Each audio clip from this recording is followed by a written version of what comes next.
Assalamualaikum warahmatullahi wabarakatuh. Di sini kami ingin mempresentasikan hasil identifikasi dan observasi layanan intervensi anak dengan hambatan perilaku, emosi, dan sosial pada masa pandemi COVID-19 dengan dosen pengampu Ibu Dewi Ekasari Kusmasuti MPD. Kami dari kelompok 4 yang beranggotakan dengan 7 orang, yaitu Adirina Berlentias, dengan saya sendiri. Berikutnya ada Alvinda Mayanti, Amalia Purnamasari, Fatimah Zahro, Hartani Maulani, Muhammad Gurdan Rais, dan Rival Azmi. Konsep dasar anak dengan hambatan perilaku, emosi, dan sosial. Menurut Putranto, anak dengan gangguan emosi, perilaku, dan sosial adalah individu yang mempunyai tingkah laku menyimpang atau selalu melakukan pelanggaran terhadap peraturan yang berlaku di lingkungan tertentu. Kurangnya toleransi terhadap orang atau kelompok tertentu dan seringkali terpengaruh lingkungan di sekitarnya, maka dari itu membuat kesulitan bagi masyarakat dan dirinya sendiri. Sedangkan Somantri berpendapat bahwa anak dengan gangguan emosi, perilaku, dan sosial adalah anak yang disebut dengan tunalaras sehingga berdampak terhadap lingkungannya, dan hal ini akan sangat mengganggu terhadap belajar. Anak dengan gangguan emosi, perilaku, dan sosial juga merupakan individu yang mengalami hambatan dalam mengendalikan emosi dan kontrol sosial. Kelompokan dan karakteristik anak dengan hambatan emosi, perilaku, dan sosial. Dilihat dari gejala tingkah laku dan gangguan anak dengan gangguan emosi, perilaku, dan sosial terbagi menjadi 1. Anak yang tidak cocok bersosial. 2. Anak yang terganggu secara emosional. Karakteristik anak dengan gangguan emosi, perilaku, dan sosial yang dikemukakan oleh Hallahan dan Kaufman 1986. 1. Anak yang saat mengalami masalah kekacauan sikap perilaku. 2. Anak yang lebih cenderung mengalami rasa khawatir dan mengurung diri. 3. Anak yang mengalami kurang dewasa. 4. Anak yang mengalami perilaku agresif dan sosialisasi terhadap orang lain. Profil sekolah. Nama sekolah SD Negeri Pelabuhan 7, Kepala Sekolah Haji Fatimah, NSPN 30305018, jenis pendidikan SD, status sekolah negeri, akreditasi B, kurikulum 2013, alamat sekolah Jalan Binakarya, RT 61 nomor 87, Desa atau Kelurahan Pelabuhan, Kecamatan Banjarmasin Barat. Kurikulum sekolah, kurikulum yang digunakan sekolah adalah kurikulum 2013. Namun untuk anak berkebutuhan khusus atau ABK, standarnya diturunkan atau dipermudah agar menyesuaikan dengan kemampuan anak. Guru pendamping membuatkan RPP, rencana pelaksanaan pembelajaran yang disesuaikan dengan kondisi anak. Contohnya, ketika standar pengerjaan soal diminta untuk mengerjakan 5 soal, maka untuk anak berkebutuhan khusus atau ABK hanya 2 atau 3 soal, disesuaikan dengan kemampuan mereka.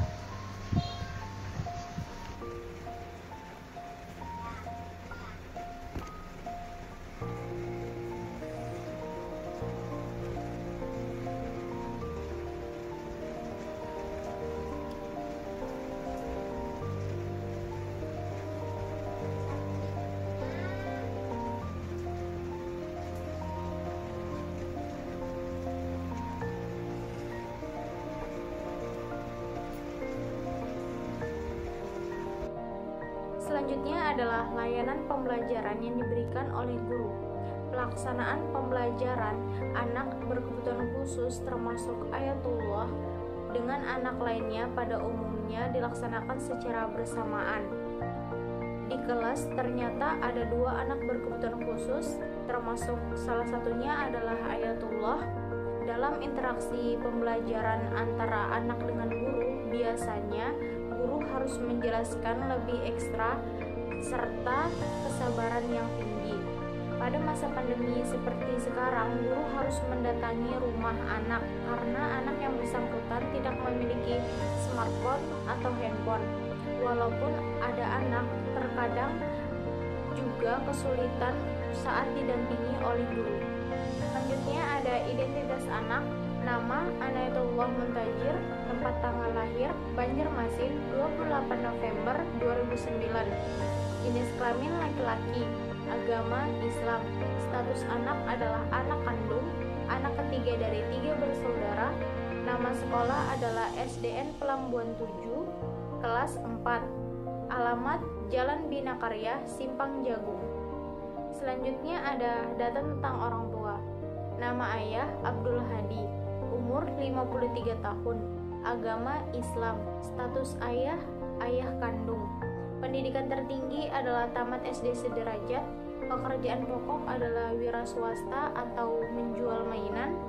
Alamat tinggal Jalan Bina Karya, Simpang Jagung. Selanjutnya data ibu. Nama ibu Janainah, umur 49 tahun, agama Islam. Status ibu adalah ibu kandung. Pendidikan tertinggi tamat SD sederajat. Pekerjaan pokok ibu rumah tangga. Alamat tinggal Jalan Bina Karya, Simpang Jagung. Layanan intervensi orang tua. 2 kendala yang dihadapi orang tua dalam memberikan pendampingan pembelajaran. Kendala yang dihadapi orang tua dalam memberikan pendampingan pembelajaran pada masa pandemi COVID-19, yaitu orang tua belum terbiasa dengan pembelajaran sehingga sulit bagi orang tua untuk memberikan pendampingan sebab dari anak sendiri juga menolak untuk mendampingi. 3. Dukungan sarana dan prasarana pembelajaran yang disediakan orang tua. Orang tua subjek tidak menyediakan sarana dan prasarana pembelajaran yang khusus untuk anak. Sejauh ini sarana dan prasarana yang dipakai adalah benda-benda yang digunakan. Sekian, terima kasih. Riwayat kelahiran. 1. Perkembangan masa kehamilan ibu normal dan juga tidak ada riwayat penyakit atau kelainan pada ibu serta anak. 2. Usia kandungan normal seperti kandungan pada umumnya, 9 bulan. Proses kelahiran dibantu oleh bidan kampung di rumah tanpa menggunakan alat bantu persalinan. 3. Bayi lahir dengan berat 3,5 kg. 4. Awal muncul tanda-tanda kelainan pada bayi pada saat sekitar 3 bulan. Saat itu anak demam dan dibawa ke rumah sakit. Namun setelah itu dibawa ke orang alim atau dalam kurung penambahan bernama Haji Ali dan dijelaskan bahwa anak keracunan asap paut nyamuk. Riwayat perkembangan. Pada masa balita, fisik, sosial, dan pendidikannya anak minum ASI eksklusif hingga umur 1 tahun. Kemudian sekitar 1,5 tahun anak lanjut meminum susu formula setelah berhenti dari ASI eksklusif. 2. Anak tidak kesulitan untuk makan sebab penjelasan dari orang tua anak banyak makannya dan tidak kesulitan makan. 3. Anak hanya mendapatkan imunisasi lengkap dan penimbangan serta pemeriksaan rutin dilakukan di posyandu. 4. Dapat berdiri dan berjalan sekitar usia 1 sampai 1,5 tahun, kemudian berjalan kisaran umur 2 tahun. 5. Pada masa bayinya, anak memang kesulitan gerak atau berjalan, penggunaan tangan lebih dominan ke tangan kanan. Dan terakhir, hal yang disenangi anak adalah layang-layang. Baik, selanjutnya di sini adalah wawancara yang dilakukan dengan pihak sekolah atau guru pendamping. Di sini pihak sekolah memberi keterangan bahwa dalam berinteraksi anak cenderung pemalu atau sering menutup diri. Anak juga ingin berteman sebenarnya, namun ketika ada anak yang usil membuat anak lebih nyaman menyendiri. Kemudian anak juga di sini tidak memiliki usaha untuk mendekatkan diri dengan lingkungannya atau dengan teman-teman di kelasnya.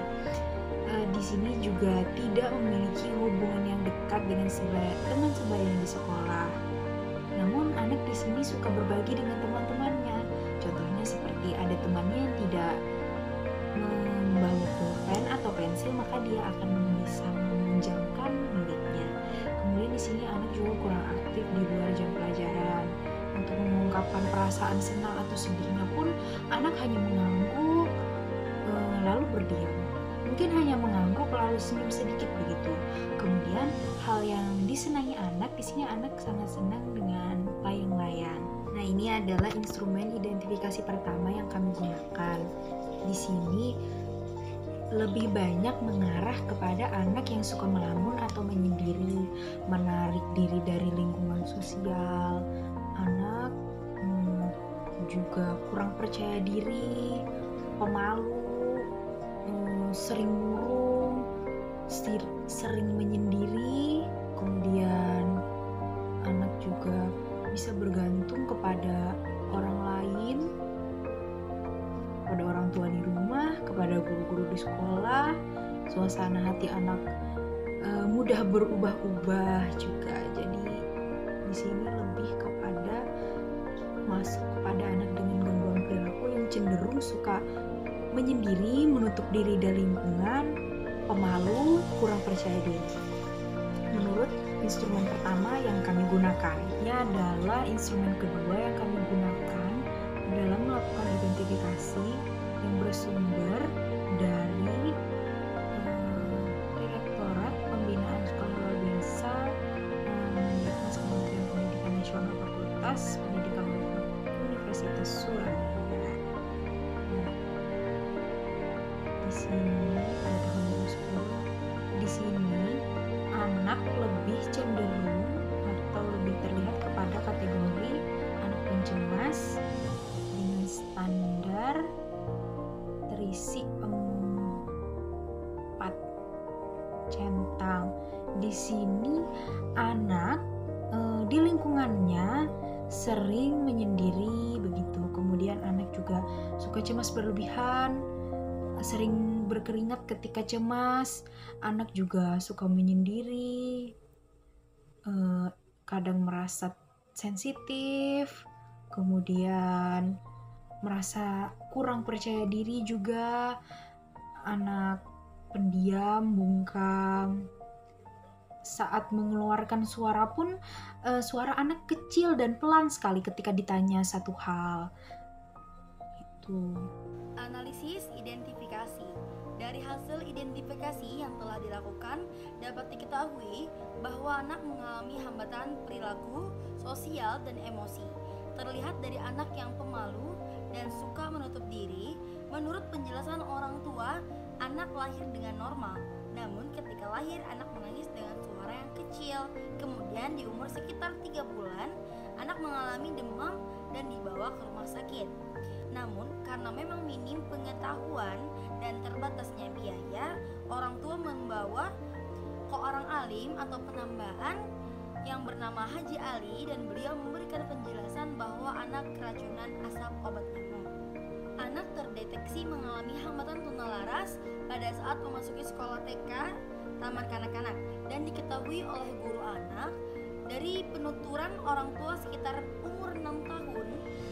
Anak mengalami hambatan perilaku dan sosialnya. Anak cenderung pemalu dan menutup diri dari lingkungan. Walaupun anak ingin berteman, namun dia lebih sering menyendiri. Memang tidak menutup kemungkinan teman-teman dekat anak yang sering usia membuat anak merasa kurang nyaman bertemu dengan mereka di kelas. Anak dilihat dari hasil identifikasi pada instrumen anak dapat dikategorikan sebagai anak pencemas yang dikuatkan dengan tegang, cemas berlebihan, terlalu pemalu, suka menyendiri, tidak punya teman, kurang percaya diri, pendiam, bungkam, sering keringatan, mudah cemas, dan sebagainya. Baiklah, kesimpulan dan saran. Anak dengan hambatan perilaku, sosial, dan emosi umumnya mengalami hambatan dalam bidang perilaku dan sosialnya. Hidayatullah Munajir merupakan satu di antara anak-anak dengan penyandang hambatan tunalaras yang sedang menempuh pendidikan di sekolah inklusi, yaitu SDN Pelumbuan 7. Ayatullah mengalami demam ketika berusia kisaran 3 bulan, lalu dilarikan ke rumah sakit, kemudian dibawa ke orang alim atau penambahan, dan dijelaskan bahwa anak tersebut keracunan asap obat nyamuk. Kesiapan dan kegagapan yang cepat dari orang tua anak dapat dikonsultasikan lebih awal. Berikan dorongan kepada anak agar tidak menutup diri dari lingkungan. Hal ini berguna agar anak dapat bersosialisasi dan mengenal lingkungan, luar selain keluarganya. Anak tunalaras